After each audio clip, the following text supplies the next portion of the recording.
ప్రస్తుతం మన ముందు ప్రముఖ గుండె వైద్య నిపుణులు డాక్టర్ పవన్ కుమార్ రెడ్డి గారు ఉన్నారు. వారిని అడిగి మనం ప్రస్తుతం ఉండే గుండె సమస్యల గురించి తెలుసుకుందాం. నమస్కారం సార్. నమస్తే అండి. నా పేరు డాక్టర్ పవన్ కుమార్. సో నేను కార్డియాలజిస్ట్ని మన భవానీ హాస్పిటల్లో చీఫ్ ఇంటర్నల్ కార్డియాలజిస్ట్గా పనిచేస్తున్నాను. చెప్పండి సార్. ప్రజెంట్ ఉన్న సమస్యలు, గుండె సమస్యలు చాలా తక్కువ ఏళ్ళకే అందరికీ హార్ట్ అటాక్ అలాంటివి వస్తున్నాయి. దాని మీద మీరు ఒక ఇది చెప్పండి సార్. సో గుండె జబ్బులు అనేవి జనరల్లీ మనం ఏమనుకుంటామంటే అంత ముసలి వాళ్ళకే వస్తుంది, కొంచెం 60 ఇయర్స్ దాటిన వాళ్ళకి వస్తుంది అనుకుంటాము. కానీ రీసెంట్గా మన ఇండియాలోనే కాదు, దేశం ప్రపంచంలో కూడా యంగ్ పేషెంట్స్ కూడా చాలా హార్ట్ అటాక్స్, గుండె వైఫల్యాలు, గుండె లయలో వచ్చిన ప్రాబ్లమ్స్ అన్నీ వస్తున్నాయి. సో దీనికి కారణాలు ఏముంటాయి అంటే, జనరల్గానే మన భారతదేశంలో గుండె ప్రాబ్లమ్స్ అనేవి 10-15 ఏళ్ళ ముందే వస్తాయి కంపేర్ టు వేరే దేశాల కంటే మన దేశంలో ఎక్కువ వస్తుంటాయి. దానికి తోడు ప్రస్తుతం ఉన్న life style changes, smoking incidence బాగా ఎక్కువ అవుతుంది, జనాల్లో స్మోకింగ్ బాగా ఎక్కువ అవుతుంది, షుగర్ బాగా ఎక్కువ అవుతుంది, బీపీ కూడా యంగ్ ఏజ్లో చాలా ఎక్కువ అవుతుంది. దానికి తోడు మనం ఉన్న పొల్యూషన్, లైఫ్ స్టైల్ స్ట్రెస్, దాని తర్వాత మన జీన్స్ వల్ల 50 ఏళ్ళు పైబడిన వాళ్ళకి రావాల్సిన గుండె సమస్యలన్నీ ఈ మధ్య 40 ఇయర్స్ పైన వాళ్ళకే వచ్చేస్తున్నాయి. సో మెయిన్ ఏంటంటే స్ట్రెస్ ఒకటి, ఎయిర్ పొల్యూషన్ ఒకటి, దాని మీద మన life style habits, sedentary life style ఉంటుంది, మనకు వర్కౌట్స్ చేయడం తక్కువ, cigarette smoking, alcohol, junk food, వీటన్నిటి వల్ల మనకి గుండె ప్రాబ్లమ్స్ చాలా ఎర్లీగా వస్తున్నాయి. ఇప్పుడు ప్రస్తుతం చూసినట్టయితే చాలా మందికి గుండె సమస్యల మీద అవగాహన లేదు సార్. ఇప్పుడు వాళ్ళు ఎలా జాగ్రత్త తీసుకోవాలి, వాళ్ళ సింటమ్స్ ఎలా వాళ్ళు ఐడెంటిఫై చేయాలి? సో గుండె జబ్బుల గల లక్షణాలు ఎలా ఉంటాయంటే, చాలా కామన్గా వచ్చేది గుండె బరువు, గుండె పట్టేసినట్టు ఉండడం, గుండె నొప్పి రావడం. అవి కాకుండా ఆయాసము, గుండె దడ, నీరసం ఉండడం. సో క్రానిక్ డిసీజ్ అంటే చాలా ఏళ్ళ తరబడి వచ్చే డిసీజ్ ఎలా ఉంటాయంటే, మనకి ఇనీషియల్గా ఆయాసం అనేది వస్తుంది. ఆయాసం కానీ పనిచేసినప్పుడు, లేకుంటే గుండె పట్టేసినట్టు, గుండె బరువుగా ఉండగానే అనిపిస్తుంది. అలా కాకుండా ఇంకా జనరల్లీ గుండె బాగా ఫాస్ట్గా కొట్టుకున్నప్పుడు గుండె దడ్డ మనకు అనిపించినట్లు, గుండె బాగా స్లోగా కొట్టుకుంటే కనుక మనకి కళ్ళు తిరిగినట్లు, తల తిరిగి పడిపోయినట్లు వస్తుంటాయి. సో మనకి ఎప్పుడైనా కానీ నడుస్తుంటే ఆయాసం కానీ, నడుస్తుంటే గుండె నొప్పి కానీ, నడుస్తుంటే గుండె బరువు కానీ, లేక గుండె దడగాని వచ్చినా కానీ వెంటనే ఒకసారి మనం గుండెకి సంబంధించిన నిపుణులకి సంప్రదిస్తే బెటర్గా ఉంటుంది. ఇప్పుడు చూస్తే చిన్నపిల్లలకు కూడా ఈ గుండె హార్ట్ అటాక్ అనేది వస్తుంది. అది దేని వల్ల అంటారు? ఏమైనా జీవన శైలి మారడం వల్ల అంటారా, దేని వల్ల అంటారు? సో ఇందాక మనం మాట్లాడుకున్నట్లే జనరల్ యంగ్ ఏజ్లో లైఫ్ స్టైల్ చేంజెస్ అన్ని ఒకప్పటిలాగా మనం నడవడం తగ్గించాము, mostly sedentary lifestyle, work వెళ్ళడానికి ఎక్కడికైనా కానీ బైక్స్, కార్సే వాడుతుంటాము. వర్క్ కూడా అంతా డెస్క్ జాబే ఉంటుంది. అంటే మనం యాక్టివ్ లైఫ్ స్టైల్, అంటే మనం కార్డియాక్ ఫిట్నెస్ అనేది చాలా తక్కువ ఉంటుంది ఇనిషియల్గా. సో దాని మీద మళ్ళీ మనకి పొల్యూషన్ చాలా ఎక్కువైంది, లైఫ్ స్టైల్ హ్యాబిట్స్ చాలా మారిపోయాయి. ఫర్ ఇన్సిడెన్స్, హౌస్లో ఫుడ్ తినేది ఇన్సిడెన్స్ తగ్గిపోతుంది, డైలీ 1 or 2 times మనం బయట తింటాం గ్యారంటీ. దాంతోపాటు స్మోకింగ్ ఇన్సిడెన్స్ బాగా ఎక్కువైంది, ఆల్కహాల్ ఎక్కువైంది. అన్నిటికన్నా ఇంపార్టెంట్ స్ట్రెస్, వర్క్ స్ట్రెస్ అనేది కూడా చాలా అంటే చాలా ఇంపార్టెంట్ మన హార్ట్ అటాక్స్ ప్రివెంట్ చేయడానికి. So long working hours, poor quality, నిద్ర లేకపోవడము, నిద్ర చాలా తక్కువ ఉండడము. సో దాని మీద మన ఈ లైఫ్ స్టైల్ చేంజెస్ అన్ని కలుపుకొని జనరల్ ఒక 10-15 years ముందే వస్తున్నాయి ఈ గుండె సంబంధించిన రోగాలన్నీ. ఇప్పుడు మహిళల్లో కూడా మనం వింటున్నాం, వాళ్ళకి అయితే ప్రధాన కారణం ఏంటి సార్? మహిళల్లో కూడా ఈ గుండె సమస్య అనేది వస్తుంది. వాళ్ళు తీసుకోవాల్సిన జాగ్రత్త ఏంటి? వాళ్ళకి అసలు ఎందుకు ఇలా వస్తుంది? సి గుండె సమస్యలు అనేవి ఎవరికైనా రావాల్సిందే, మహిళలు కావచ్చు, పురుషులు కావచ్చు, ఎవరికైనా గుండె సమస్యలు రావాల్సిందే. మహిళలకి ఏంటంటే ఒకప్పుడు హార్మోన్స్ అనేవి ప్రొటెక్ట్ చేసేవి గుండె. అంటే ఏంటి, మనకి ఒక 55 వరకు మనకేంటంటే హార్మోన్స్ గుండె ప్రొటెక్ట్ చేస్తూ వచ్చేవి. సో ఆ హార్మోన్స్ ప్రొడక్ట్ చేసే దానివల్ల ఏంటంటే మహిళలకి జనరల్లీ ఒక 10 ఏళ్ళ తర్వాత వస్తుంది పురుషుల కంటే గుండె రోగాలన్నీ. సో ఆ హార్మోన్స్ ప్రొడక్ట్ చేసేదంతా ఇప్పుడు compare to life style changes అనేటి వల్ల ఇప్పుడు మహిళల్లో కూడా సిగరెట్లు తాగుతున్నారు, మహిళల్లో కూడా మనకి ఈ ఎయిర్ పొల్యూషన్ కావచ్చు, స్ట్రెస్ కావచ్చు, యాంగ్జైటీ కావచ్చు, వర్క్ ఎక్కువ వెళ్తున్నారు, సెడెంటరీ లైఫ్ స్టైల్ కావచ్చు. సో ఈ ఫ్యాక్టర్స్ అన్నిటి వల్ల ఏమవుతుంది అంటే మహిళల్లో ఏదైతే ప్రొటెక్షన్ వస్తుందో హార్మోన్స్ వల్ల అదంతా పోయి మహిళల్లో కూడా కొంచెం తొందరగా వచ్చేస్తుంది. సో లేట్గా 60-70 ఇయర్స్ రావాల్సింది గుండె రోగాలండి ఇప్పుడు మహిళల్లో కూడా 40-50 ఇయర్స్ కల్లా వచ్చేస్తున్నాయి. ఇప్పుడు ఏం జాగ్రత్త తీసుకోవాలి సార్? అసలు దీని గురించి ఏ ఏజ్ వల్ల అయినా అసలు ఈ గుండె సమస్యల గురించి మినిమం జాగ్రత్త ఏం తీసుకోవాలంటారు? సో గుండె సమస్యలు అనేవి కొన్ని జెనెటిక్ పరంగా వస్తాయి కాబట్టి మనం కంప్లీట్గా 100% అవాయిడ్ చేయడం అనేది ఇంపాసిబుల్. సో మన సైడ్ నుంచి మనం ఏం జాగ్రత్తలు తీసుకోగలము? ఫస్ట్ ఏంటంటే మనం ఎవరికైనా సిగరెట్ స్మోకింగ్, ఆల్కహాల్ అలవాటు ఉంటే కనుక మానేయడము. దాని తర్వాత డైలీ ఒక హెల్తీ లైఫ్ స్టైల్, అంటే ఏంటంటే యాక్టివ్ లైఫ్ స్టైల్, ఒక half an hour walking, jogging, gym చేయడము. సో దట్ ఎప్పుడు మన డెస్క్ మీద కూర్చొని కార్డియాక్ ఫిట్నెస్ ఏం లేకుండా so healthy lifestyle, active lifestyle maintain చేయడము. దాని తర్వాత మనం తీసుకునే ఫుడ్ అనేది మోస్ట్ ఇంపార్టెంట్. సో మనం జంక్ ఫుడ్ తీసుకొని ప్రాసెస్డ్ ఫుడ్స్ తిని, అంటే ఏంటి చిప్స్ ప్యాకెట్స్ కావచ్చు, లేకుంటే నూడిల్స్ ప్యాకెట్స్ కావచ్చు, ప్రాసెస్డ్ ఫుడ్స్ తిని దాని మీద మనం సిగరెట్, ఆల్కహాల్ అనేది చేస్తున్నాం. ఇవన్నీ కంట్రోల్ చేసుకొని ఫుడ్ జాగ్రత్త తిని మనం కొంచెం కొలెస్ట్రాల్ తగ్గించి, సాల్ట్ తగ్గించిందంటే మనం at least majority of cases prevent చేయొచ్చు. అంటే కంప్లీట్ అవాయిడ్ చేయలేం కానీ మెజారిటీ ఆఫ్ కేసెస్ మనం ప్రివెంట్ చేయొచ్చు.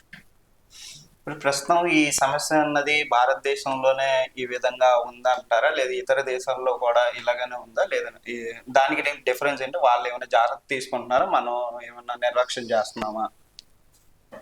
భారతదేశంలో కంపారిటివ్లీ ఇతర దేశాల కంటే గుండెకి సంబంధించిన రోగాలు ఎక్కువే ఉన్నాయి. భారతదేశంలో మన షుగర్ పేషెంట్స్ చాలా ఎక్కువ ప్రపంచంలోనే. షుగర్ పేషెంట్స్ చాలా ఎక్కువ, బీపీ పేషెంట్స్ చాలా ఎక్కువ, అండ్ కొలెస్ట్రాల్ కూడా కంపేరిటివ్ అంటే మిగతా కంట్రీస్ కంటే మన దేశంలో కొలెస్ట్రాల్ కూడా చాలా ఎక్కువ ఉంటుంది లెవెల్స్ అనేది. అది కాకుండా ఈ ఒబేసిటీ అంటాం, ఒబేసిటీ అంటే లావు ఉండడం, అది కూడా మనకు ఒబేసిటీ కూడా మనకి పొట్ట సైజ్ చాలా ఎక్కువ ఉంటుంది. సో దీనివల్ల ఏమవుతుంది అంటే మిగతా కంట్రీస్లో కంటే మన ఇండియాలో రోగాలు ఎక్కువ ఉన్నాయి. ఎందుకంటే షుగర్ ఎక్కువ ఉంది, బీపీ ఎక్కువ ఉంది, కొలెస్ట్రాల్ ఎక్కువ ఉంది. దాంతోపాటు మనకేంటి అంటే తొందరగా వస్తాయి రోగాలు, అండ్ రోగాలు కూడా ఎక్కువ ఉంటాయి. అండ్ మన భారతదేశంలో మెయిన్ అంటే అవగాహన కూడా తక్కువ. సో అంటే మనం ఏ జాగ్రత్తలు తీసుకుంటే మన రోగాలు రాకుండా ఉంటాయి, గుండె రోగాలు రాకుండా ఉంటాయి. సో అసలు లక్షణాలు ఏమి ఉండొచ్చు గుండెవి. సో ఇవన్నీ అంటే మనకు అవగాహన కూడా ఇప్పుడు మన సిటీస్లో కొంచెం పెరిగింది, కానీ మనం పల్లెటూరు గట్రా వెళ్ళామంటే, పల్లెటూరు టౌన్ వెళ్ళామంటే సో వాళ్ళకి అవగాహన చాలా తక్కువ, చెప్పేవాళ్ళు కూడా చాలా తక్కువ ఉన్నారు, అండ్ క్వాలిటీ వైద్యం అందించే వాళ్ళు కూడా చాలా తక్కువ ఉన్నారు అటు సైడ్. సో దానివల్ల ఏమవుతుందంటే మనకి రోగాలు ఎక్కువ వచ్చేస్తున్నాయి, అండ్ రోగాలు కనుక్కోవడం కూడా కొంచెం సీరియస్ అయ్యేంతవరకు మనకు తెలియట్లేదు కూడా. ఇనిషియల్ ప్రివెంట్ చేయలేకపోతున్నాం ఎక్కువ. ఇప్పుడు ఈ గుండె జబ్బుల మీద ఏదైనా మనకి అత్యాధునిక పరికరాలు ఏమైనా ఏమి అందుబాటులో ఉన్నాయి అంటారు? సో గుండెకి సంబంధించి ఇప్పుడు మెడిసిన్ అనేది కార్డియాలజీలో అంటే హార్ట్ సంబంధించిన రోగాల్లో చాలా అంటే చాలా అడ్వాన్స్ అయింది. సో మనకి ట్యాబ్లెట్స్ కావచ్చు, దాని తర్వాత సర్జరీస్ కావచ్చు, లేకుంటే స్టెంటింగ్స్ కావచ్చు, ఇవన్నీ చాలా అంటే చాలా ఇంప్రూవ్మెంట్స్ వచ్చాయి. అంటే ఏంటి, ఇప్పుడు మినిమల్ కట్టిచ్చేసి మనం స్టెంట్స్ వేయడము, ఇప్పుడు గుండెలో వాల్వ్స్ ఉంటాయి రక్తం లీక్ అవ్వకుండా చూసుకునేవి. సో మినిమం దాన్ని ఏమంటారు కట్టిచ్చేసి సర్జరీలు చేయడం. ఒకప్పటిలాగా ఇప్పుడు మనం బైపాస్ సర్జరీ చేయకుండా ఆల్మోస్ట్ సర్జరీస్ ఏదో చేయగలము, ఎక్సెప్ట్ పుట్టుకతో వచ్చిన రోగాలు తప్పితే వాటికి మనం గ్యారంటీ ఓపెన్ సర్జరీ చేయాల్సి ఉంటుంది. మిగతా అన్నిటికీ స్టెంటింగ్ కావచ్చు, వాల్ రిప్లేస్మెంట్ కావచ్చు, దాని తర్వాత వీక్నెస్కి గుండె వీక్ అయితే వచ్చే ట్రీట్మెంట్ కావచ్చు, మనకి హార్ట్ స్లో అయినా ఫాస్ట్గా అయినా పెట్టి పరికరాలు కావచ్చు, అంత టెక్నాలజీ చాలా చాలా అడ్వాన్స్ అయింది. సో ఇప్పుడు మినిమం కట్టించేసి అంటే ఏంటి, మనం కట్టించాం లేదని కూడా తెలియదు, అంత చిన్న కట్టించేసి మనం ఆల్మోస్ట్ ఆపరేషన్స్ అన్ని చేసేయచ్చు హార్ట్కి. అంటే ఏదైతే ఆపరేషన్స్ ఉన్నాయో ఆల్మోస్ట్ అవి కాకుండా ఈవెన్ బైపాస్ సర్జరీలో కూడా కంప్లీట్గా ఓపెన్ హార్ట్ కాకుండా చిన్న చిన్న కట్స్ ఇచ్చేవి మినిమల్ ఇన్వేజివ్ సర్జరీస్ అంటాం. So minimal invasive cardiac surgeries కూడా వస్తున్నాయి చాలా. సో ఒకప్పటిలాగా రికవరీ పీరియడ్ ఇదంతా చాలా తగ్గిపోతుంది. సో క్వాలిటీ ఆఫ్ కేర్ పెరుగుతుంది, రికవరీ పీరియడ్ చాలా తగ్గుతుంది. ఇప్పుడు మన శ్రీ భవానీ హాస్పిటల్లో ఆ గుండె సంబంధించింది ఎలాంటి మన వైద్యం ప్రొవైడ్ చేస్తున్నాం, ఏం అవకాశాలు ఉన్నాయి పేషెంట్స్కి? సో భవానీ హాస్పిటల్లో, మన శ్రీ భవానీ హాస్పిటల్లో ప్రస్తుతానికి అన్ని రకాల గుండెకి సంబంధించిన రోగాలు మనం ట్రీట్ చేయగలం. సో మనకి ఏదైతే ఆపరేషన్ థియేటర్ ఉందో స్టెంట్స్ వేయడానికి చాలా అడ్వాన్స్డ్ థియేటర్ ఉంది. దాంట్లో ఎలాంటి కాంప్లెక్స్ కేసు అయినా కానీ, ఎలాంటి డివైస్ కానీ, పరికరం కానీ, ఏదైనా కానీ మనం అడ్వాన్స్ కేసెస్ చేయడానికి మనకి ఏదైతే కావాలో అన్ని పరికరాలు మన దగ్గర ఉన్నాయి. సో పేషెంట్ హార్ట్ అటాక్లో నార్మల్గా వచ్చినా, చాలా సీరియస్గా వచ్చినా కానీ మనం ఏవైతే మెషిన్స్ యూస్ చేస్తే పేషెంట్ బతకడానికి ఛాన్సెస్ ఎక్కువ ఉంటాయో మనకు అడ్వాన్సెస్ మెషిన్స్ అన్నీ ఉన్నాయి మన దగ్గర. సో అత్యాధునిక వైద్యం అంతే మనం ఇక్కడ నుంచి సప్లై చేయొచ్చు పేషెంట్స్ అందరికి. ఇప్పుడు ఈ సంబంధించిన ఎల్ఓసి కానీ ఆరోగ్యశ్రీ కానీ అన్ని అందుబాటులో ఉన్నాయా ఈ శ్రీ భవానీ హాస్పిటల్లో? ఇన్సూరెన్సెస్ అన్ని మేము కవర్ చేసాము. గవర్నమెంట్ స్కీమ్స్ వరకు కొన్ని స్కీమ్స్ మన దగ్గర ఉన్నాయి, కొన్ని స్కీమ్స్ మనం పెట్టిస్తున్నాము. సో ఫ్యూచర్లో నియర్ ఫ్యూచర్లో మనకి ఆరోగ్యశ్రీ కావచ్చు, లేకుంటే ఆయుష్మాన్ భారత్ కావచ్చు. సో అన్ని స్కీమ్స్ వచ్చేసి ఈవెన్ ఏ పేషెంట్కి ఏ రకమైన గవర్నమెంట్ అండ్ ప్రైవేట్ ఇన్సూరెన్స్ ఉన్నా కానీ మనం క్యాష్లెస్ ట్రీట్ చేసే అవకాశం ఉంటుంది మా దగ్గర. సో మాది కూడా అదే, పేషెంట్స్ ఎవరైనా వచ్చినా కానీ ఎవరు డబ్బులకి వెనకాడకుండా అన్ని స్కీమ్స్ వచ్చేసి సో అందరూ ప్రశాంతంగా వైద్యం చేయించుకోవాలని చెప్పేసి మా ధ్యేయం కూడా. ఓకే సార్, ఇప్పుడు ఫైనల్గా మీరు యువతకు కానీ ఈ గుండె సంబంధించింది ఎలా జాగ్రత్తగా పడాలని మీరు ఫైనల్గా ఏం చెప్తారు?